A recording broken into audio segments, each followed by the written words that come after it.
Hey, welcome back to the channel. Got another really cool knife video for you today. So we're going to be looking at this knife and I've got it on my American flag because it's a case. And Case is really America's knife and knife company. It just speaks of Americana when you're looking at a case. And so this is a dogleg pattern. It's rare, and that's the exciting thing about this knife is it's a rare case. Usually you can't afford to get a hold of these knives. And so we're going to be talking about it. I'm going to tell you why it's rare, show you the knife, and maybe talk a little bit about rare knives, but not too much. So I hope you join me in the video.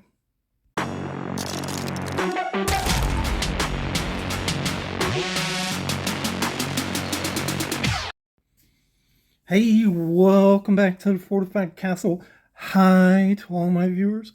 Really appreciate y'all.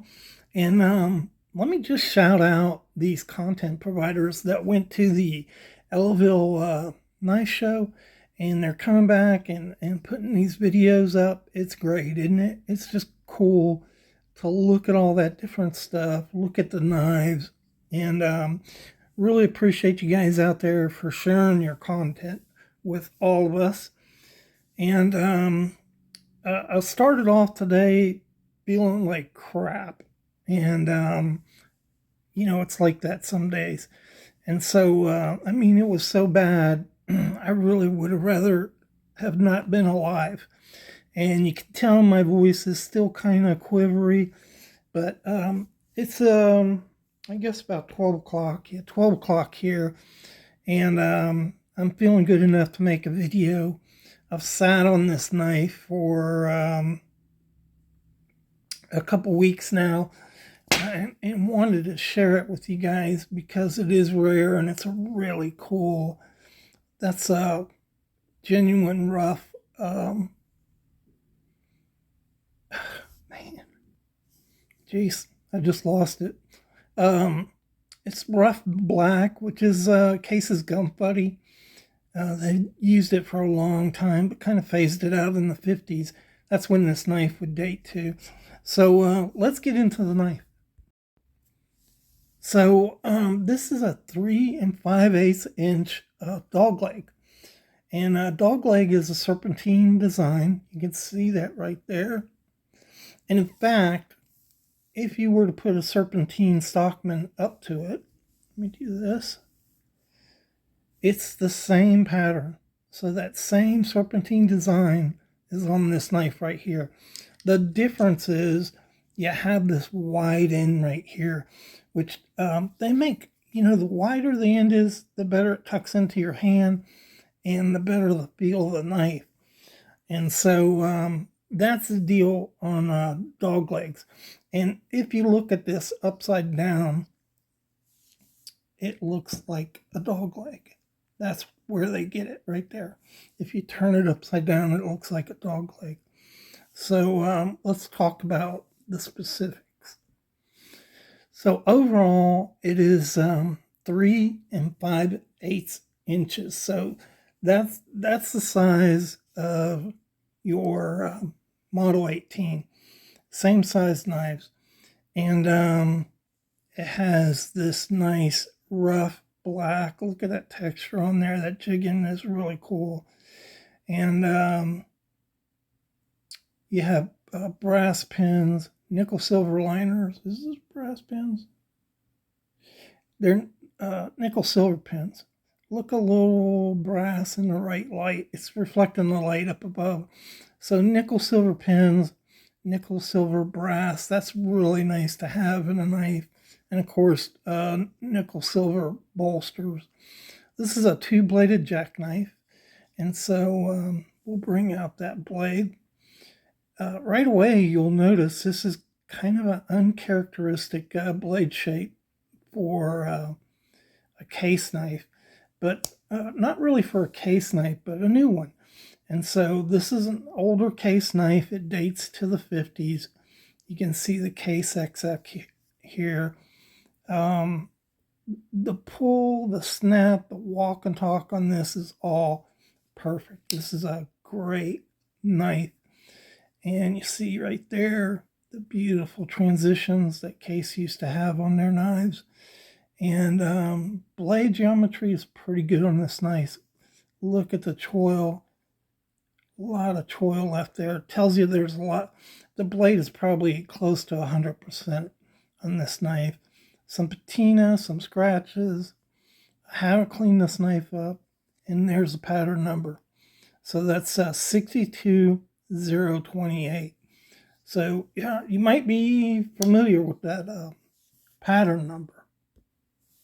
So that knife up there right now is another knife that has that 028 pattern number, the Tony Bowes teardrop. And so both knives share that pattern number. This was discontinued around 1964. And so later when Case came out with the teardrop, they gave it that pattern number.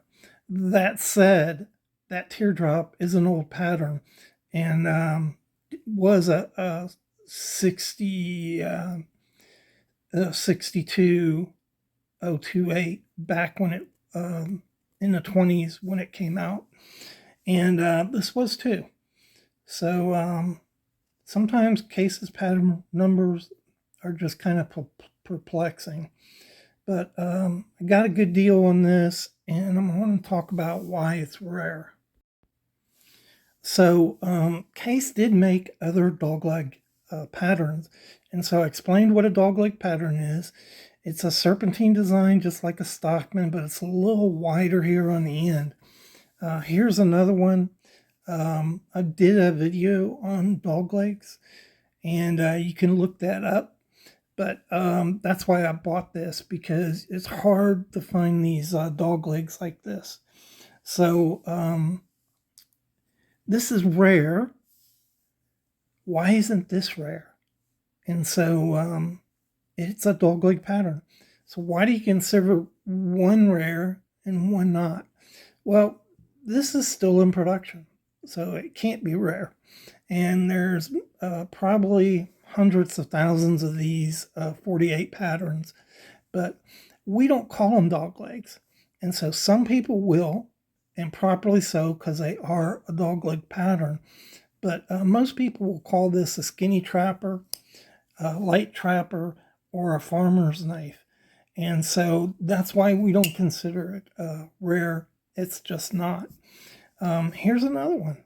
So this is very familiar to you, right? The tiny trapper. This was not always a tiny trapper. This is just a dogleg jack. You can see that same pattern right there. And on these bigger ones, though, it's more accentuated, and that's really what I consider to be a dogleg right there. But this is a dogleg pattern. This was always a two-bladed dogleg jack, and then Case decided to put a spade blade on this, and that's when they started calling this the tiny trapper. Is when they put that spade blade on. So prior to that, it was always just considered a dogleg jack. And, that's 50 years ago, so people just really aren't that familiar with it. Here's another one. This is a beautiful Utica pre-1940. Really hard to find these doglegs pre-1940. Don't really know why. Another thing you can tell about this is the head of the knife here. If you'll notice, the dogleg points to the right, and on the Case it points to the left. So it doesn't matter which way it points; it's still a dogleg. It doesn't turn it into something else. So let's get back to this knife right here. So as I'm talking, ironically, there's a couple of these 028 pattern doglegs on eBay right now if you're interested. They're in the $300 range. And, as a rare pattern, you don't see it come up very often. You're going to pay a lot more for these. So I paid $55 for this knife. I think you can see the reason why right here. And let me pop that out for you.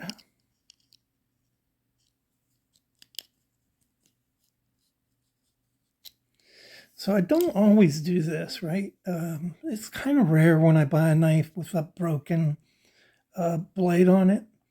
It's got to be a knife you just can't get in any other way. A rare knife, rare pattern. The reason I bought this is there are a lot of case blades that'll fit this. And, I have other case knives. So I'm going to replace this blade, and this will be a perfect repaired rare dog leg right there. And that's my plan for this knife. So you could put any blade in here, but if you want a valid reconstructed knife, if you use the same blades that the manufacturer provides, it won't affect the value. In fact, it can increase the value of your knife. And so that's why I'll just, I'd rather take down, like you can take this knife, this blade will fit perfect right here. It'll fit perfect. And I'd rather take apart this knife and put it in there, which I'm not saying I'm going to do that, but I'd rather take apart this knife. I can get another one of these knives for a pretty good price. Whereas it's kind of hard otherwise to find, you're not going to find one of these and then take the pin blade off of it. Because even in this shape, it would go for a good bit of money.